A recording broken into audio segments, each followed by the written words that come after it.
आज हम 21 मई के करंट अफेयर पढ़ेंगे।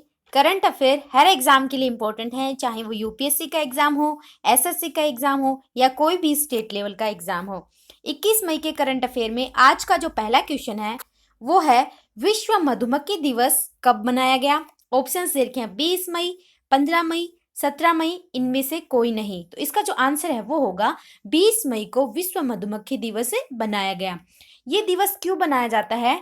क्योंकि जो मधुमक्खी पालन की जो टेक्नोलॉजी है उसके जो जनक हैं एंटोन जानसा, उनकी जयंती पे ये बनाया जाता है। एंटोन जानसा, ये नाम है, आपको याद रखना है कि जो मधुमक्खी पालन के जो जनक हैं, टेक्नोलॉजी के जो जनक हैं, उनका नाम है एंटोन जानसा। उनकी जयंती पे ही 20 मई को विश्व मधुमक्खी दिवस बनाया जाता है और इसकी जो शुरुआत है वो 2018 से हुई थी। और इसको बनाता कौन है? तो इसको FAO बनाता है, फूड एंड एग्रीकल्चर ऑर्गेनाइजेशन, खाद्य एवं कृषि संगठन, जिसकी स्थापना 1945 में हुई थी। और FAO का जो हेडक्वार्टर है वो इटली के रोम में है। इटली की जो राजधानी रोम है वहां पे है। तो ये स्टैटिक जीके का भी क्वेश्चन हो सकता है कि जो FAO है उसका हेडक्वार्टर कहाँ पे है? तो उसका हेडक्वार्टर इटली के रोम में है। अभी जो FAO के जो हेड हैं वो है क्यू डोग्यू।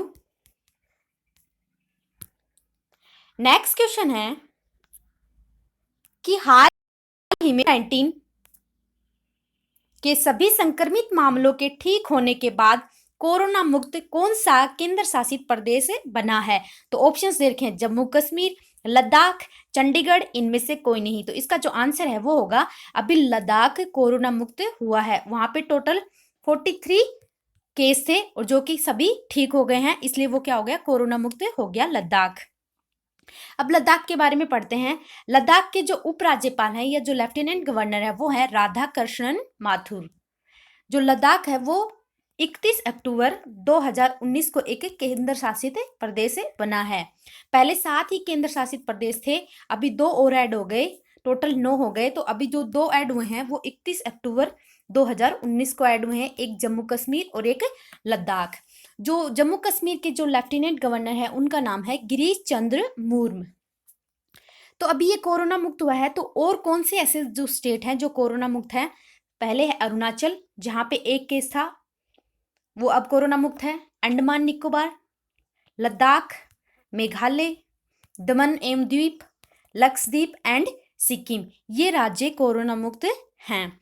अभी हाल ही में लद्दाख चर्चा में है क्योंकि जो हमारी सीमा है चीन और भारत के बीच, मैकमोहन रेखा, उसमें जो लद्दाख का जो एक्साई चीन का जो एरिया है उसके आसपास जो पेंगागे झील है या जो गलवान घाटी है, वहां पे जो लद्दाख के सैनिक और जो भारतीय सैनिक है और जो चीन के सैनिक हैं उनके बीच में झड़प हुई है इस सीमा रेखा पे। और वो एरिया कौन है? गलवान घाटी और पोंगेंग झील। ये है लद्दाख और ये है जम्मू कश्मीर। नेक्स्ट है कि किस देश ने WHO को 2 बिलियन अमेरिकी डॉलर की मदद का ऐलान किया है? ऑप्शन देखिए चीन, अमेरिका, भारत, इनमें से कोई नहीं। तो इसका जो आंसर है वो होगा, अभी चीन ने जो अभी स्वास्थ्य सभा हुई थी, 73वां स्तर हुआ था स्विट्जरलैंड के जिनेवा में, वहां पे इसका ऐलान किया है 2 बिलियन अमेरिकी डॉलर की मदद करेगा WHO की चीन। तो अब चीन के बारे में पढ़ते हैं। जो चीन की जो राजधानी है वो है बीजिंग और वहां की जो मुद्रा है वो है रेनमिनबी और वहां के जो प्रेसिडेंट या राष्ट्रपति हैं उनका नाम है सी जिनपिंग। अब WHO को ये मदद की है, तो अब WHO के बारे में पढ़ते हैं। वर्ल्ड हेल्थ ऑर्गेनाइजेशन, जिसकी स्थापना 1948 में की गई थी और इसका जो हेडक्वार्टर है वो स्विट्जरलैंड के जिनेवा में है। और इसके जो भी हेड हैं वो हैं टेड्रोस अधोनम। WHO के जो भी हेड हैं वो हैं टेड्रोस अधोनम। अभी जो स्वास्थ्य सभा हुई थी उसमें जो भारत की तरफ से भाग लिया था वो हमारे जो स्वास्थ्य मंत्री हैं डॉक्टर हर्षवर्धन सिंह, उन्होंने लिया था। नेक्स्ट क्वेश्चन है कि हाल ही में किस देश के प्रधानमंत्री थॉमस थोबेन ने इस्तीफा दिया? ऑप्शंस दे रखे हैं कंबोडिया, नाम्बिया, लेसोथो, इनमें से कोई नहीं। तो इसका जो आंसर है वो होगा लेसोथो के अभी जो प्रधानमंत्री थे थॉमस थोबेन, उन्होंने इस्तीफा दे दिया।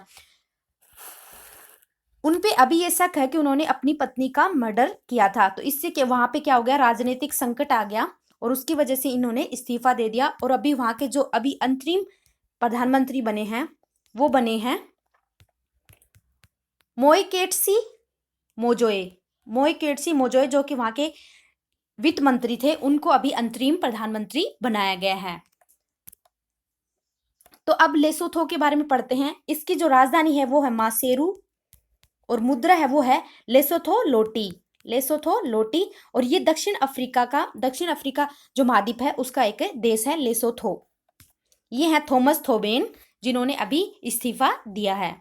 नेक्स्ट क्वेश्चन है कि किसने अपने 86वें जन्मदिन पर नई किताब लॉन्च की है। ऑप्शंस देखें, रस्किन बॉन्ड, नरेंद्र कोहली, राधा कृष्ण गोविंद, इनमें से कोई नहीं। तो इस क्वेश्चन का जो आंसर है वो होगा रस्किन बॉन्ड ने अभी अपने 86वें जन्मदिन पर इस एक ई बुक लॉन्च की है। तो उस बुक का जो नाम है वो है hope on my adventure on boats, train and planes. इस बुक में उन्होंने अपनी जो बोट की यात्राएं हैं या जो ट्रेन की यात्राओं की जो घटनाएं हैं उनकी चर्चा की है। तो अभी उनका जो 86वां जन्मदिन है वो 19 मई को मनाया गया है। उनका जन्म 19 मई 1934 को हुआ था। ये एक भारतीय लेखक है रस्किन बॉन्ड, जिनको पद्म श्री और पद्म विभूषण से सम्मानित किया हुआ है।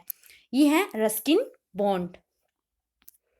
नेक्स्ट क्वेश्चन है कि हाल ही में 2019 का अलेक्जेंडर डेलरिम्पल अवार्ड किसने जीता। ऑप्शंस देखें, वाइस एडमिरल विनय बधवार, एडमिरल अक्षय सिंह, एडमिरल करमवीर सिंह। तो अभी ये जो अवार्ड है अलेक्जेंडर डेलरिम्पल अवार्ड वो वाइस एडमिरल विनय बधवार ने जीता है। तो ये अवार्ड क्यों दिया जाता है? क्योंकि जो नेवी में जो हाइड्रोग्राफर होते हैं या जो नेवी में अच्छा काम करता है, उत्कृष्ट काम करते हैं, उनको ये अवार्ड दिया जाता है। तो अभी 2019 का जो अवार्ड है वो विनय बधवार को मिला है। अब ये देता कौन है? इसको IHO देता है, international hydrographic organisation. International hydrographic organisation जिसका जो हेडक्वार्टर है वो है मोनाको में, जो कि यूरोप महाद्वीप में है। और इसकी स्थापना 1921 में हुई थी। तो आपको ये याद रखना है कि अवार्ड देता कौन है। और अब इसके बारे में पढ़ते हैं कि जो ये हमारी नौसेना है उसके जो हेड हैं वो है एडमिरल करमवीर सिंह। और जो नौसेना दिवस है वो 4 दिसंबर को बनाया जाता है। अब ये जो हाइड्रोग्राफर होते हैं वो क्या करते हैं, जो भी ओशियंस या जो सी होते हैं, जो भी समुद्र और नदियां होती हैं, उनके जो फिजिकल फीचर्स होते हैं, उनकी कितनी गहराई है, कहाँ पे क्या है, कैसे उनके मैपिंग होती है, तो वो सब कौन करते हैं? हाइड्रोग्राफर करते हैं। तो ये कौन थे? एक हाइड्रोग्राफर हैं जो कि इनको ये अवार्ड मिला है। अब आपने है ना नौसेना के बारे में पढ़ रहे हैं तो आपने सोनार जरूर सुना होगा, सोनार सिस्टम जरूर सुना होगा। तो सोनार के बारे में पढ़ते हैं। सोनार की फुल फॉर्म है sound navigation and ranging. Sound navigation and ranging इसकी फुल फॉर्म है। इसमें क्या होता है कि समुद्र में गहराई में क्या चीज, कोई चीज तो नहीं है या कोई दुश्मन छुपे हुए हैं, तो उनका पता लगाने के लिए सोनार सिस्टम का यूज किया जाता है। तो जो सोनार सिस्टम होते हैं उसमें जो वेव्स होती हैं वो हाइपरसोनिक वेव का यूज किया जाता है या सुपरसोनिक वेव होती हैं उनका यूज किया जाता है। अब ये साउंड में हाइपरसोनिक, सुपरसोनिक क्या होता है? ये फ्रिक्वेंसी के हिसाब से होता है। अगर साउंड की जो फ्रिक्वेंसी है वो 20 हर्ट्ज से 20 किलो हर्ट्ज, अगर 20 हर्ट्ज से कम है तो उसको बोलते हैं सबसोनिक। और 20 हर्ट्ज और 20 किलो हर्ट्ज के बीच में है तो उसको बोलते हैं सोनिक। और अगर 20 किलो हर्ट्ज से ऊपर है तो उसको सुपरसोनिक बोलते हैं। तो इसमें जो सोनार सिस्टम होता है उसमें सुपरसोनिक वेव्स का यूज किया जाता है या प्राश्रव्य तरंगों का यूज किया जाता है। तो आपको ये क्वेश्चन साइंस में पूछा जा सकता है। इससे क्या है, जो साइंस है उसका टॉपिक भी क्लियर होता जाएगा। ये हैं एडमिरल करमवीर विनय बधवार जिनको ये अवार्ड मिला है। नेक्स्ट क्वेश्चन है कि किस रेलवे जोन ने कोविड मरीजों के लिए रेल बोट रोबोट विकसित किया। तो अभी किस रेल जो जोन है उसने ये रोबोट विकसित किया है? Are boat. तो ऑप्शंस देखें, दक्षिण मध्य रेलवे, उत्तर पश्चिमी रेलवे, मध्य रेलवे, इनमें से कोई नहीं। इस क्वेश्चन का जो आंसर है वो होगा अभी दक्षिण मध्य रेलवे जोन ने आर बोट रोबोट बनाया है जो कि कोविड-19 के मरीजों की देखरेख में यूज किया जाएगा।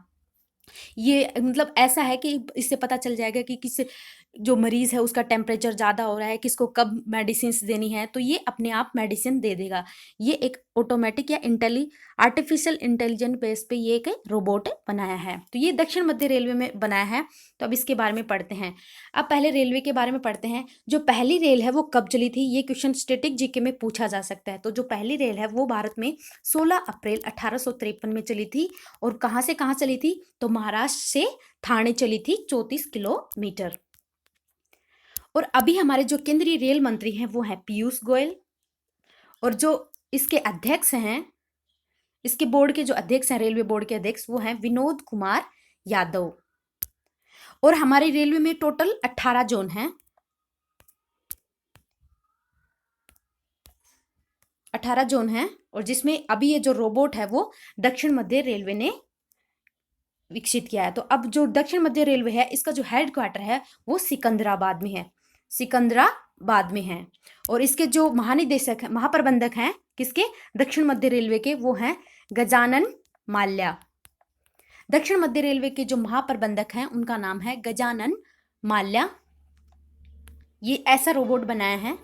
नेक्स्ट क्वेश्चन है कि भारत ने फिलिस्तीन शरणार्थियों के लिए किसे $2 मिलियन की सहायता राशि दी है। ऑप्शंस देखिए, यूनेस्को, WHO, UNRMA, इनमें से कोई नहीं। तो इसका जो आंसर है वो होगा UNRMA को अभी भारत ने $2 मिलियन दिए हैं, वो भी फिलिस्तीन शरणार्थियों की मदद करने के लिए।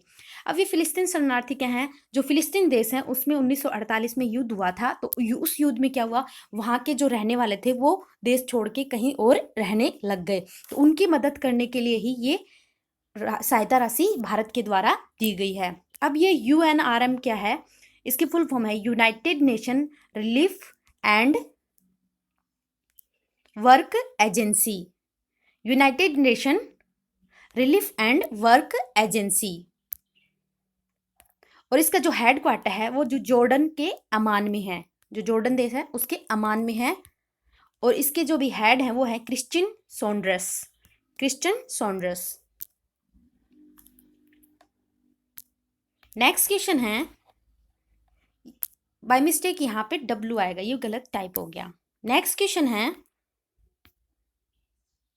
कि किसने नेशनल टेस्ट अभ्यास मोबाइल ऐप लॉन्च किया। आपको बताना है कि जो अभी नेशनल टेस्ट अभ्यास जो मोबाइल ऐप है वो किसने लॉन्च किया है। ऑप्शंस देखें, इसरो, DRDO, MHRD, इनमें से कोई नहीं। तो इस क्वेश्चन का जो आंसर होगा वो होगा MHRD ने, मानव संसाधन मंत्रालय है, उन्होंने ये ऐप लॉन्च किया है। अब ये ऐप क्या होगा, जो अभी है ना IITs की तैयारी करते हैं, जो नीट की तैयारी करते हैं, तो उन बच्चों को ऑनलाइन टेस्ट प्रोवाइड कराने के लिए मोबाइल ऐप लॉन्च किया गया है। इसमें वो ऑटोमेटिक मतलब ऑनलाइन टेस्ट देंगे और उसी टाइम उनको रिजल्ट पता लग जाएगा। तो इसकी जो शुरुआत है वो MHR, ministry of human resource and development, ministry of human resource and development, जिसके जो हमारे जो केंद्रीय मानव संसाधन मंत्री हैं उनका नाम है रमेश पोखरियाल निशंक। ये है रमेश पोखरियाल निशंक, जो कि हमारे केंद्रीय मानव संसाधन मंत्री हैं। इन्होंने ही इस ऐप को लॉन्च किया है। नेक्स्ट क्वेश्चन है और लास्ट क्वेश्चन है कि कौन कोविड-19 की हैंडलिंग की स्वतंत्र जांच शुरू करेगा। ऑप्शंस देखें, UN, WHO, यूनेस्को, इनमें से कोई नहीं। तो इस क्वेश्चन का जो आंसर होगा वो होगा WHO। अभी जो कोविड-19 की जो हैंडलिंग है, मतलब कोविड-19 कैसे, कहाँ से और कैसे फैला, उसके बारे में जांच करेगा। क्योंकि अभी जो स्वास्थ्य सभा हुई थी उसका जो 73वां स्तर हुआ था, उसमें 166 लोगों ने इस प्रस्ताव को मंजूरी दी है कि जो है ना कोविड-19 है वो कहाँ से फैला और कैसे फैला है, इसकी जांच होनी चाहिए। तो अब उस प्रस्ताव को WHO ने मंजूरी दे दी है कि भाई अब चेक किया जाएगा कि जो कोरोना वायरस है वो कहाँ से और कैसे फैला। तो इसका जो चीन है उसने विरोध किया है कि नहीं, ऐसा नहीं करना चाहिए, जबकि 116 देशों ने इसके प्रस्ताव को पास किया है। तो भारत भी इसमें शामिल है। भारत ने भी कहा है कि जांच होनी चाहिए कि कोरोना वायरस कहाँ से और कैसे फैला है। इसकी जो शुरुआत है इस प्रस्ताव की वो ऑस्ट्रेलिया ने की थी। सबसे पहले ऑस्ट्रेलिया ने कहा था कि पता मतलब जांच की जानी चाहिए कि जो कोरोना वायरस है वो कहाँ से और कैसे फैला है। Thank you. अगर आपको मेरे वीडियोज अच्छे लग रहे हैं तो प्लीज़ मेरे चैनल को सब्सक्राइब करो और अपने दोस्तों के साथ शेयर करो।